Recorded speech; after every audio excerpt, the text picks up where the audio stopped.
Weapons experts said it would take years for the regime to develop ballistic missiles that can be fired underwater. However, on Saturday, Pyongyang demonstrated that it may be close to achieving that goal.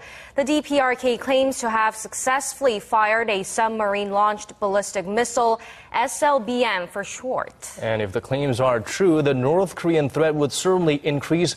For some insight, we turn to Professor Park Hee-rak, Dean of Kookmin University Graduate School of Politics and Leadership, and also a retired colonel of the Republic of Korea Army. Welcome, Professor Park. Yes, thank you.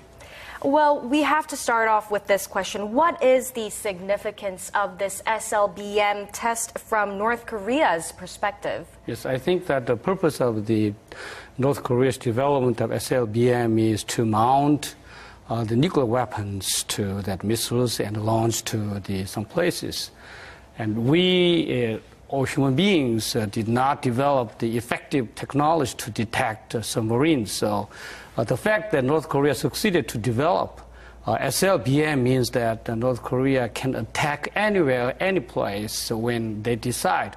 That means that we South Korea, US, Japan, is going to be fully exposed to North Korean nuclear attack. Right, people overlook the true dangers of a submarine. Yes, right. I mean, it's hard to detect it even through sonar radar system, especially if it's carrying low payloads like nuclear armaments. What does this mean for South Korea's defense strategy? Will it bring back to the table of discussion THAAD system for South Korea? I think that we need to redesign all the deterrence and the defense strategies, including, as you said, THAAD. If North Korea develops more submarines, for let's say 3 or 4 submarines which can launch the SLBMs, I think that U.S. and Japan would like to negotiate with North Korea, and North Korea would demand then that you should exclude South Korea from the negotiation. That means that we should be very excluded and isolated on the negotiations regarding the Korean Peninsula. And on that note, I guess that your response triggers another question. How do you think the U.S. and Japan will respond to this new threat from Pyongyang? They could be the direct target of North Korean nuclear weapons. So I think that they need to recognize the significance of this issue, and they need to find the solution to that. And also, they need to totally redesign their deterrence and defensive postures against North Korean nuclear weapons. Right, redesign so that we can be prepared for this very stealthy threat from North Korea.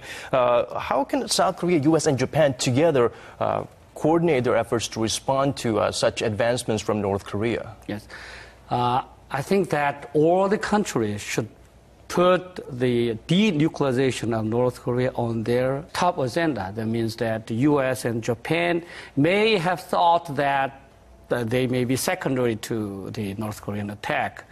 But if they are not fully committed to this denuclearization of North Korea, the whole kind of security situation of Northeast Asia is very in danger.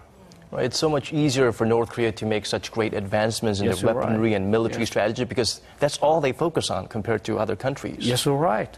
One nuclear submarine can be a game changer of the nuclear deterrence and nuclear defense. So submarine is very difficult to detect. So if North Korea develops one submarine which I think has a SLBMs, they manage to hide themselves and move in a very stealthy way to the target and launch the SLBM with nuclear warheads. I think they managed to develop creative ways to shorten the development period, I think.